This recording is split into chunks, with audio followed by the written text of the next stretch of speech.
Pendant la nuit, Paul eut une vision. Un Macédonien lui apparut, debout, qui lui faisait cette demande. « Passe en Macédoine et viens à notre secours. »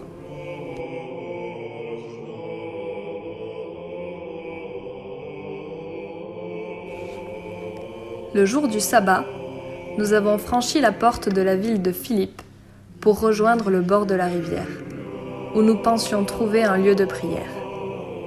Nous nous sommes assis et nous avons parlé aux femmes qui s'étaient réunies. L'une d'elles, nommée Lydie, une négociante en étoffe de pourpre qui adorait le Dieu unique, écoutait. Le Seigneur lui ouvrit l'esprit pour la rendre attentive à ce que disait Paul. Quand elle fut baptisée, elle et tous les gens de sa maison, elle nous adressa cette invitation. « Si vous avez reconnu ma foi au Seigneur, venez donc dans ma maison pour y demeurer. »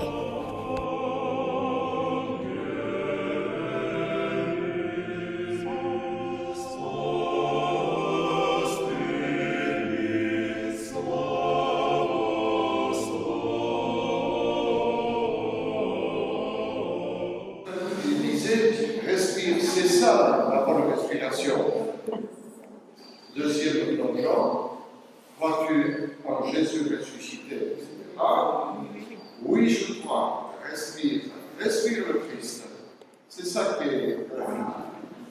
Troisième plongeon, et en sortant, crois-tu en l'Esprit Saint, l'Église. Voilà, c'est ça. Ce que tu dis là, c'est ça le baptême. On entre dans le mystère.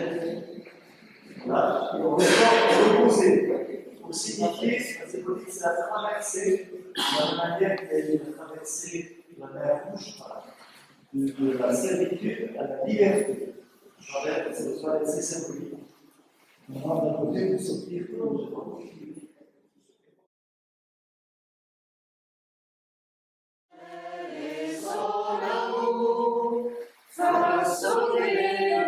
Son image, éternel est son amour. Chantez, priez, célébrez le Seigneur. Dieu nous accueille, peuple du monde. Chantez, priez, célébrez son nom. Dieu nous accueille dans sa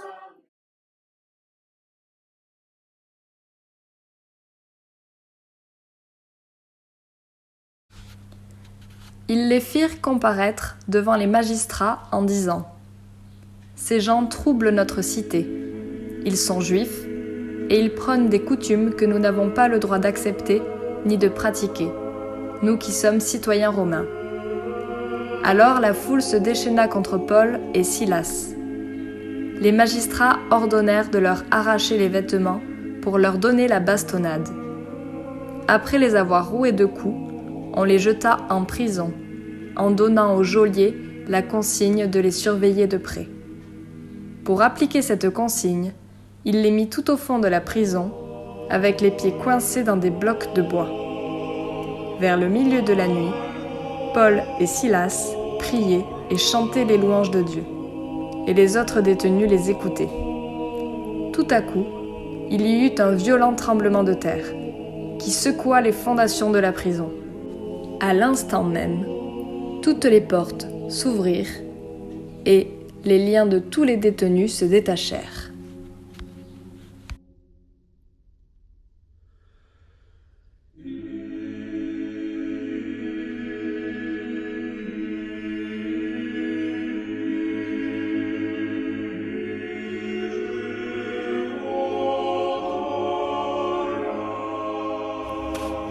Ils arrivèrent à Thessalonique, où les Juifs avaient une synagogue. Suivant son habitude, Paul entra chez eux. Pendant 3 sabbats, il discuta avec eux à partir des Écritures, dont il ouvrait le sens pour établir que le Christ devait souffrir et ressusciter d'entre les morts.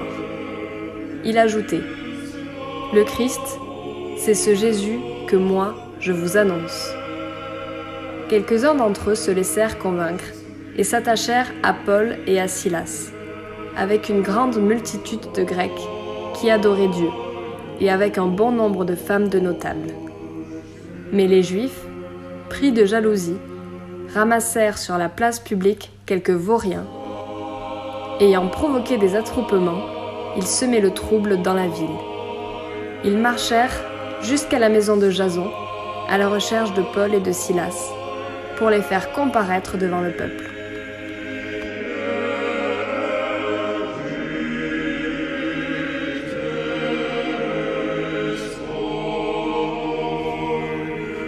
Paul, Sylvain et Timothée, à l'église de Thessalonique qui est en Dieu le Père et dans le Seigneur Jésus-Christ.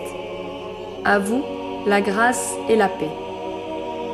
À tout moment, nous rendons grâce à Dieu au sujet de vous tous, en faisant mémoire de vous dans nos prières.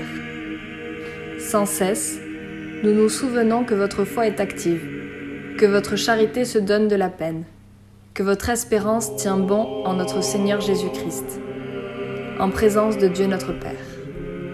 Nous le savons, frères bien-aimés de Dieu, vous avez été choisis par lui. En effet, notre annonce de l'Évangile n'a pas été, chez vous, simple parole, mais puissance, action de l'Esprit Saint, pleine certitude. Vous savez comment nous nous sommes comportés chez vous pour votre bien. Et vous-même, en fait, vous nous avez imités, nous et le Seigneur, en accueillant la parole au milieu de bien des épreuves, avec la joie de l'Esprit Saint. Ainsi, vous êtes devenus un modèle pour tous les croyants de Macédoine et de Grèce.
Il est vivant au milieu de nous, il est vivant partout. Seulement les apôtres, les disciples ne le reconnaissent plus physiquement. Il a changé de visage. Ou alors il faudrait dire qu'il a pris le visage de tout un chacun. De chacun de nous, de chaque être humain. Il a pris le visage de chacun.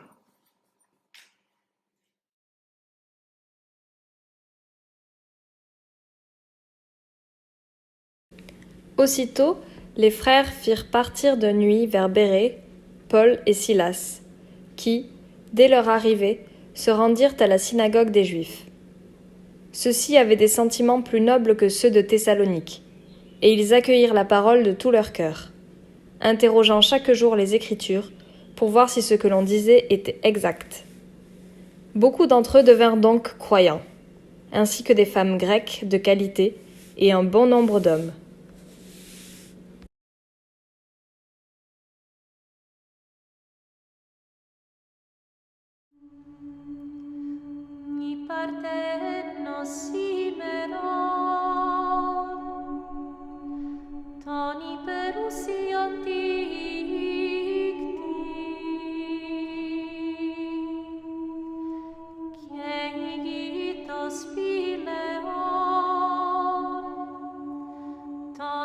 paracito prosageli.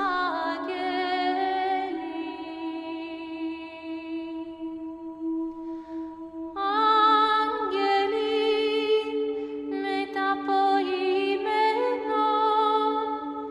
doxologosi.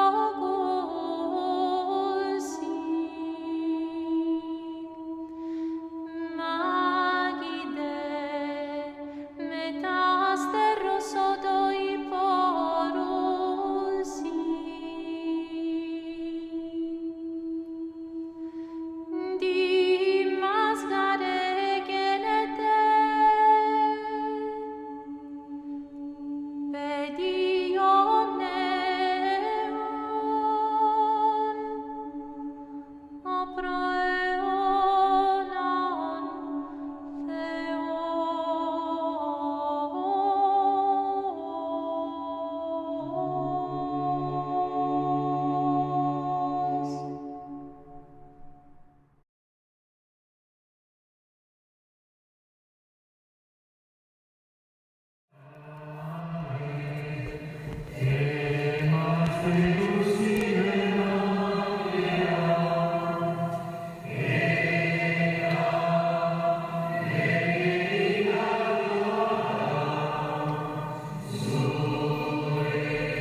Pendant que Paul attendait Silas et Timothée à Athènes, il avait l'esprit exaspéré en observant la ville livrée aux idoles.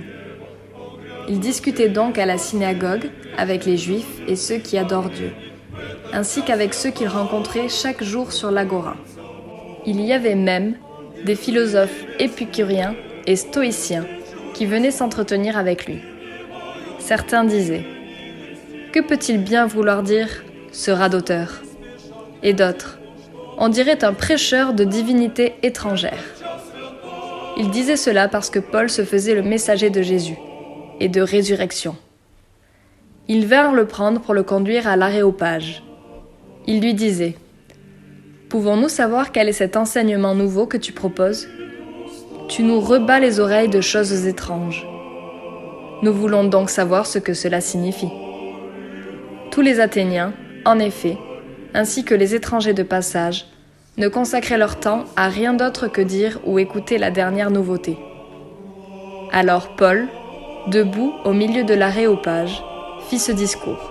« Athéniens, je peux observer que vous êtes, en toutes choses, des hommes particulièrement religieux. En effet, en me promenant et en observant vos monuments sacrés, j'ai même trouvé un autel avec cette inscription « Au Dieu inconnu ». Or, ce que vous vénérez sans le connaître, voilà ce que moi, je viens vous annoncer.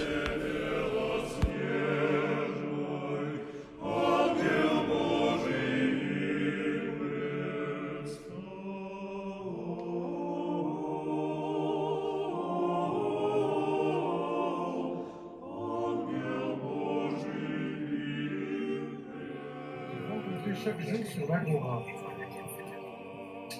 Il y avait même des philosophes épicuriens et stoïciens qui venaient s'entretenir avec lui. Certains disaient « Que peut-il bien vouloir dire ?»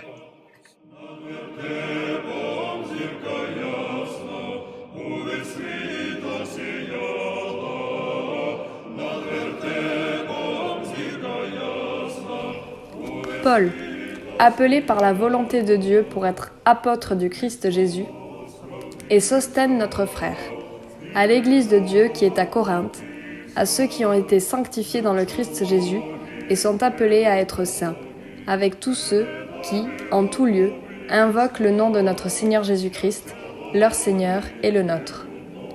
À vous, la grâce et la paix, de la part de Dieu notre Père et du Seigneur Jésus-Christ. Je ne cesse de rendre grâce à Dieu à votre sujet, pour la grâce qu'il vous a donnée dans le Christ Jésus. En lui, vous avez reçu toutes les richesses, toutes celles de la parole et de la connaissance de Dieu.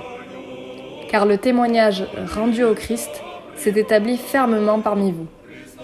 Ainsi, aucun don de grâce ne vous manque, à vous qui attendez de voir se révéler notre Seigneur Jésus-Christ.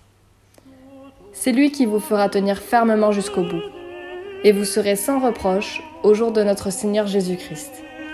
Car Dieu est fidèle, lui qui vous a appelé à vivre en communion avec son Fils, Jésus-Christ, notre Seigneur. Frères, je vous exhorte, au nom de notre Seigneur Jésus-Christ, ayez tous un même langage, qu'il n'y ait pas de division entre vous. Soyez en parfaite harmonie de pensée et d'opinion.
Il est parmi nous, alléluia. Béni soit son nom dans tout l'univers. Alléluia, alléluia. C'est lui notre joie, alléluia. C'est lui notre espoir, alléluia. C'est lui notre pain, c'est lui notre vie, alléluia, alléluia.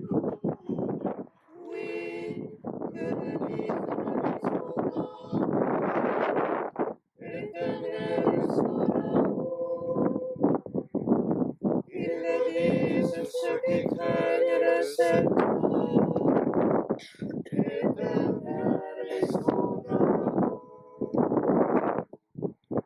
Rendez grâce au Seigneur et du monde, éternel est son amour. Je disais donc que tout au long de cette semaine de l'octave de Pâques, la liturgie de l'Église nous donne à entendre et réentendre ces récits d'apparition de Jésus. Aujourd'hui, c'est le récit dans l'évangile de Saint Jean. Et il y a 8 jours exactement, le jour de Pâques, l'évangile qui a été proclamé, c'était l'évangile de la résurrection, l'évangile de Saint Jean, chapitre 21, là où on voit les femmes qui accourent au tombeau, puis ensuite, dans un second temps, Pierre et Jean.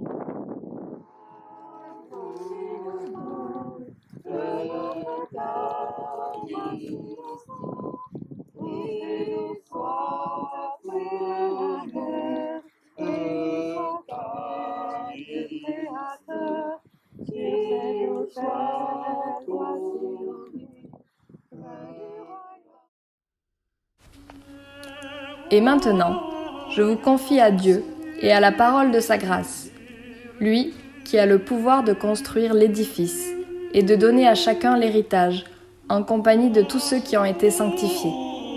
Je n'ai convoité ni l'argent, ni l'or, ni le vêtement de personne. Vous le savez bien vous-même.